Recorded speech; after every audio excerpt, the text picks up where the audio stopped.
అదే RTV app వార్తల్ని క్షణాల్లో చదివే అవకాశం ఉంటుంది. ఒక న్యూస్ పేపర్, ఒక టెలివిజన్ ఛానల్ మీ చేతుల్లో ఎప్పుడూ ఉంటాయి. రైతాంగ సంక్షేమ నిమిత్తం ప్రత్యేకంగా తెలంగాణ రాష్ట్ర ప్రభుత్వం రైతాంగానికి వీటిలో పెట్టుబడి సమకూర్చడంలో భాగంగా రైతు భరోసా కార్యక్రమం అది ఏ విధంగా మనకు సద్వినియోగం అవుతుంది, దాన్ని ఏ విధంగా అమలు చేస్తే మనకు ఫలితాలు ఇస్తామనేటువంటి ఒక అభిప్రాయ సేకరణ ప్రత్యక్షంగా రైతాంగం నుండి స్వీకరించాలనేటువంటి భావంతో మరి క్యాబినెట్ సర్కార్ ఈరోజు ఉమ్మడి కరీంనగర్ జిల్లా కేంద్రం కరీంనగర్ జిల్లా కావటం నిజంగా అద్భుతమైన విషయం.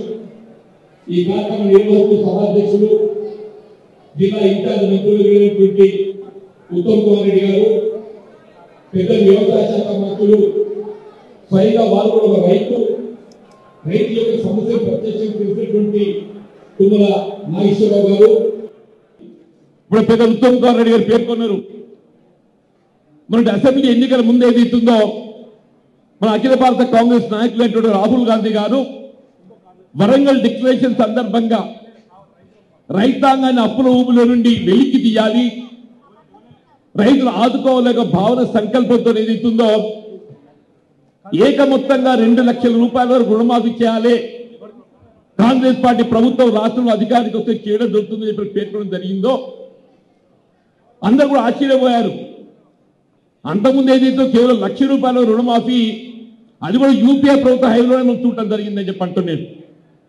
గత టీఆర్ఎస్ ప్రభుత్వం 1 లక్ష రూపాయల రుణమాఫీ చేస్తామని చెప్పి పేర్కొన్నప్పటికీ కూడా అది విడుదల వారీగా చేయడంతో దయచేసి 25,000, 50,000, 70,000, 1,00,000 ఈ విధంగా చేయాలని పేర్కొన్నప్పటికీ అది కేవలం వడ్డీ మావి పథకంగా మాత్రమే మారిపోయిందని చెప్పి అంటున్నాను. 4 సంవత్సరాల చివరికి వచ్చే వరకు ఏదైతుందో 1 లక్ష రూపాయలపై ఎంత వడ్డీ సమకూరుతుందో ఆ 1 లక్ష రూపాయల మాఫీతో ఏదైతుందో అది వడ్డీగా సరిపెట్టడం జరిగింది. దయచేసి గమనించండి చెప్పి అంటున్నాను. 2018-23 మధ్య కాలంలో ఆ 1 లక్ష రూపాయల వరకు కూడా రుణమాఫీ చేయడం జరగలేదు. అన్నాడు ఏదైతుందో 16,000 కోట్ల రూపాయలు అవసరం పడుతుందని చెప్పి భావిస్తే చివరిగా 7,000 కోట్లు ఏదైతుందో విడుదల చేయకుండా 1 లక్ష రూపాయలు రుణమాఫీ చేయడం, అమలు చేయడం జరగలేదని చెప్పి అంటున్నాను. కానీ ఇవాళ రాష్ట్రంలో కాంగ్రెస్ పార్టీ రాహుల్ గాంధీ గారి యొక్క ఆలోచన మేరకు రాష్ట్ర ప్రభుత్వ గౌరవ ముఖ్యమంత్రి రేవంత్ రెడ్డి గారు ఏదైతుందో నిన్నటి రోజు ఏకమొత్తంగా 2 లక్షల రూపాయల రుణమాఫీ చేయడం కార్యక్రమం అమలు అనేది ఇది దేశ చరిత్రలోనే సువర్ణాక్షరాలతో లిఖింపబడ్డ అంశంగా నేను భావిస్తున్నాను చెప్పంటున్నాను. మొత్తం భారతదేశంలో ఎక్కడ కూడా చెప్పంటున్నాను 2 లక్షల రూపాయల వరకు రైతాంగానికి ఏకమొత్తంగా రుణమాఫీ చేయాలని సంకల్పించినటువంటి ఒక ప్రభుత్వం కాంగ్రెస్ పార్టీ తెలంగాణ ప్రభుత్వం అని చెప్పి చెప్పక తప్పదంటున్నాను. మీరు జాతీయ స్థాయిలో దయచేసి గమనించండి. అదే ఎన్డీఏ ప్రభుత్వం ఏదైతుందో అంబానీ, అదానీ లాంటి పెట్టుబడిదారులు, పారిశ్రామికవేత్తలకు ఏదైతుందో లక్షల కోట్లు ఏదైతుందో వాళ్ళు మాఫీ చేయడం జరిగింది. కానీ రైతాంగానికి వచ్చే వరకు ఏదైతుందో రైతు రుణమాఫీ చేస్తే సోమరిపోతవుతారంట. అదే అంబానీ, అదే లాంటి పారిశ్రామికవేత్తలకు రుణమాఫీ చేస్తే వాళ్ళు సోమరిపోతారు కారని చెప్పంటూ నేను ఇలా కాంగ్రెస్ పార్టీ ఏదైతుందో రైతాంగానికి అండగా నిలబడే విధంగా ఏకమొత్తంగా రుణమాఫీ చేసి పెద్ద తుమ్మల నాగేశ్వరరావు వ్యవసాయ శాఖ మంత్రి చెప్పంటున్నాం. ఇలా చరిత్రలో నిలిచిపోయింది తెలంగాణ రాష్ట్ర ప్రభుత్వం చెప్పి నేను పేర్కొంటున్నాను చెప్పంటున్నాను. దాంతోపాటు ఇతర అంశాలు కూడా మనం గమనంలో తీసుకుంటే ఇవాళ పంటల బీమా పథకం గత ప్రభుత్వ హయాంలో ఏదైతుందో పంట నష్టపోతే రైతుకు ఎన్నడూ కూడా 1 రూపాయి సహాయం అందింపజేయడం జరగలేదు. తెలంగాణ టీఆర్ఎస్ ప్రభుత్వం 10 సంవత్సరాల కాలం ప్రకృతి వైపరీత్యాలతో కానీ ఇతరత్రా కానీ పంట నష్టపోతే ఎన్నడూ 1 రూపాయి కూడా సహాయం చేయలేదు చెప్పంటున్నాను. కానీ ఈరోజు తెలంగాణ రాష్ట్ర ప్రభుత్వం కాంగ్రెస్ పార్టీ పంట నష్టపోయిన రైతాంగాన్ని ఆదుకోవడానికి కొరకు పంటల బీమా పథకం అని చెప్పంటున్నాను. ఇందులో కేంద్ర ప్రభుత్వం 25% వాటా భరిస్తే, సాధారణంగా రాష్ట్ర ప్రభుత్వాలు 25% భరిస్తే 50% రైతాంగం భరించాలి. కానీ తెలంగాణ ప్రభుత్వం ఏదైతుందో కాంగ్రెస్ పార్టీ రైతుపై ఏ విధమైన భారం పడకుండా రైతు చెల్లించాల్సిన 50% ప్రీమియం కూడా రాష్ట్ర ప్రభుత్వమే చెల్లించే విధంగా మనకి ఏదైనా ప్రకృతి వైపరీత్యాలతో పంటలు నష్టపోతే రైతాంగాన్ని ఆదుకునే విధంగా మరి కార్యక్రమాన్ని అమలుకి తలబెట్టడం దయచేసి ఇది మనం గమనించాలని చెప్పంటున్నాను. ఈ విధంగా చెప్తూ పోతుంటే ఇవాళ రాష్ట్రంలో కాంగ్రెస్ పార్టీ రైతు సంక్షేమ ప్రభుత్వం వల్ల రైతు భరోసాపై ఏదైతుందో ఈ పెట్టుబడి సమకూర్పు అనేది ఇది సద్వినియోగం కావాలి. వీళ్ళ గతంలో మనం గమనించడమే కేవలం ధరణి పట్టదారు పాస్ పుస్తకమని చెప్పని అది సాగులో లేనటువంటి ఒక భూమి, సాగు యోగ్యం కానటువంటి ఒక భూమి, గుట్టలు పుట్టలు రియల్ ఎస్టేట్ వ్యాపారస్తులకు లేఅవుట్ల కూడా ఇచ్చిందని చెప్పంటున్నా. నిజమా కాదు ఒకసారి ఆలోచన చేయనట్టు నేను ప్రభుత్వం వెచ్చించే ప్రతి పైసా రూపాయి ఏదైతుందో ప్రజల సొమ్ము, అది ప్రజల సొమ్ము అని చెప్పంటున్నా.